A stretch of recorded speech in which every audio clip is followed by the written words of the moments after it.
Welcome back, everybody. I'm Phil. That's Sam. Hey guys, welcome back. We are Bars and Barbells. And I hope you're ready for an experience today because we have the legendary Jimi Hendrix on the channel. And we're arriving at this one via one of our biggest supporters, has been around a long time, has made too many requests to even count at this point. And so many musical masterpieces, though. And that is who? Mark. Thank you so much, Mark. Totally grateful for everything that you've contributed to the channel and our community. They've loved the direction you've pushed the channel. Yes, and you've taken us down a road of things we never would have come across on our own. And Mark really loves reading your comments as well. That's what he really enjoys about our channel and the community, is reading the comments and getting to reflect on things that he grew up with in his lifetime. And then you guys talk about it in the comments. And that's why this place is so cool, because we all get to connect over music. And we love your content. participation. And, go back into decades that we weren't around to experience, and they were a long time ago. So it's been a lot of fun. And a part of this journey that we've been on has been Jimi Hendrix. Mm-hmm. Knew nothing about him before we started the channel. I just had heard the name, the legendary Jimi Hendrix. And I think a large part of that is because he passed away way too young. Yes. Now, this song here that we're getting into, Voodoo Child, is something that we've checked out before, but not from Jimmy. We've checked it out from Stevie Ray Vaughan. Yes. And that was insane. Stevie Ray Vaughan is so good. Also somebody who died way too young, super talented, so entertaining to watch. Yeah, I really enjoyed that one by him. Yeah, but didn't write that song. No. Added some creativity to it. Yeah. But the original came from Jimi Hendrix. And so that's what we're going to check out today. We're doing the studio version first. This is at the request of Mark. And also we appreciate going down this path because, especially with somebody like Jimi Hendrix. Yeah. It allows you to really appreciate his work, in the utmost quality, and like the listening experience that you guys would have had hearing that first, and then going into the live version and seeing more of his like actual performance and him bringing it to life in person. Yeah. And so, obviously Jimmy is well known for his experimentation, right? Mm-hmm. And he put a lot of effort into the engineering process.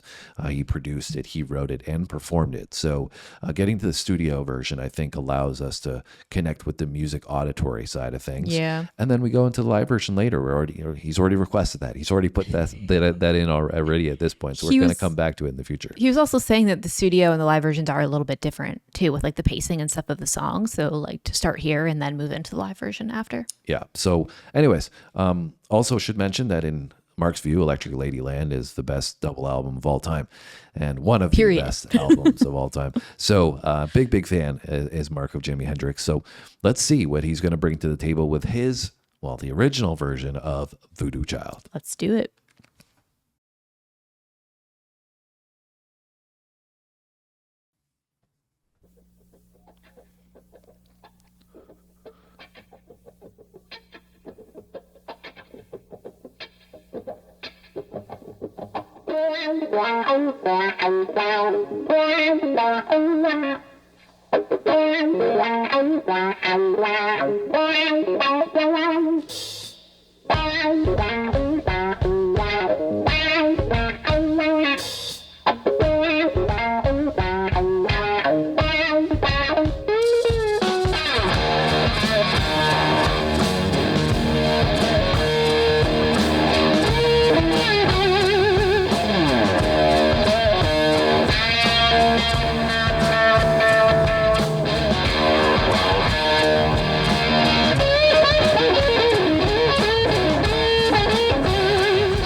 Yeah.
The shreds were expected on this one, and they are coming through.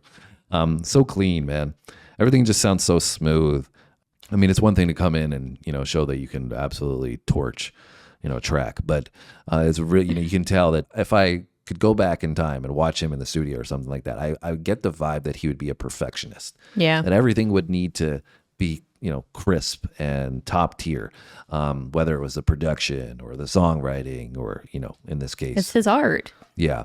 But you can really hear it. I mean, obviously the stereo dynamics are so cool as well. That's what really stands out to me. Is crazy. It sounds like it's like all over the place with like the spacing of how, not all over the place, like messy, but all over the place. It's almost like, it almost sounds like to me, like as if you're in the studio with somebody and they're like moving around with their instruments and it's coming closer to you and further away and closer to the right and closer to the left. Well, that's what I was just about to mention, the stereo plus the depth, right? Yeah. That makes you, he gives you a depth perception in the auditory experience. Yeah. And experience, pun intended. It's also interesting too, because I feel like the vocals are pretty far back in this. Like I feel like they're a little bit harder to make out because like the guitar is definitely sitting at the very front, at least for me listening to it. I think it's also the drums are sitting further forward, which I really, really like because it adds this really steady, hard hitting, almost like a hip hop group to me. That's what it feels like. It's like before, it ever existed. Jimmy was doing that with this. Obviously the blues influence is what that is. I get a lot of that in this. But obviously like we grew up listening to hip hop. So that's what I would, initially be like, like, wow, I didn't expect such a hard hitter from this, track from 1960s. Also this went to number one. It came out went to number one in 1970. It was released in 1968. Yeah. And after Jimmy died, this ended up going to number one. But it has this, like I said, this hard hitting groove. And I was just going to say, last thing I'll mention before we get back into it is that stereo aspect that we're talking about. I had mentioned we were going to do the live version, but I almost feel like this gives you a sense of being at a live performance. The way the stereo aspects are like, it's almost like acoustics in a room. Yeah. That's the way it feels. That's what I'm saying. Like when I sit here and close my eyes and listen, it almost makes me feel like I'm like sitting in the room in the studio while they're recording it. And there's like all these things around and the different, like I said, like the different depth is the perfect word like you use of things in different areas. Yeah. All right, let's keep going.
also had some very interesting sounds that I never even knew could come from a guitar. Yeah, and I think that is what made Jimmy so unique was he was willing to experiment, and Yeah, I definitely saw his creativity in this one. and I can only imagine, obviously we look back and we said in the beginning we weren't familiar with him, but we had heard the name. I can only imagine what somebody like Stevie Ray Vaughan, right, who ended up adding his creativity and flair to this. He listened to this and was inspired, I think, right? I think we've heard people comment on that and read about it, that he was inspired by Jimi Hendrix. And you can see why, because you would have thrown this on and you would have been like, what the hell am I listening to? What the hell is this? What is he doing? I didn't even realize music could do that. Yeah, so innovative.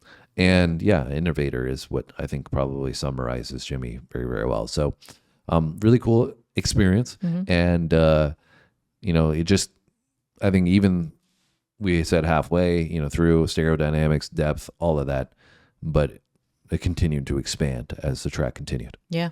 Yeah. And like you said, the creativity was wild with this one. And I feel like we've said that with everything that we've listened to him so far. It's just so crazy to see somebody like be courageous and just go out and experiment and try different things and just, put themselves out there like that. Yeah. And the thought passed through my head of, the fact that Jimmy was a songwriter, a producer. I only could imagine, if he had lived longer, the techniques that came about later on, the technology that came about later on. Oh, yeah. What that would have led to in terms of creativity from him. Yeah, and his impact. He might have turned into, somebody that was more influential from songwriting or producing than from just the guitar stuff, but that's hard to imagine because of how legendary he's looked at from the guitar side of things. So anyways, I enjoyed this. Thanks so much, Mark, for supporting the channel again. You did as well. I did. That was great. So what should they do, Sam, before they go? Make sure that you hit the like button and that you hit the subscribe button if you are not already subscribed so you don't miss a video, because we drop one every day, and that you have a great day. We'll see you on the next video.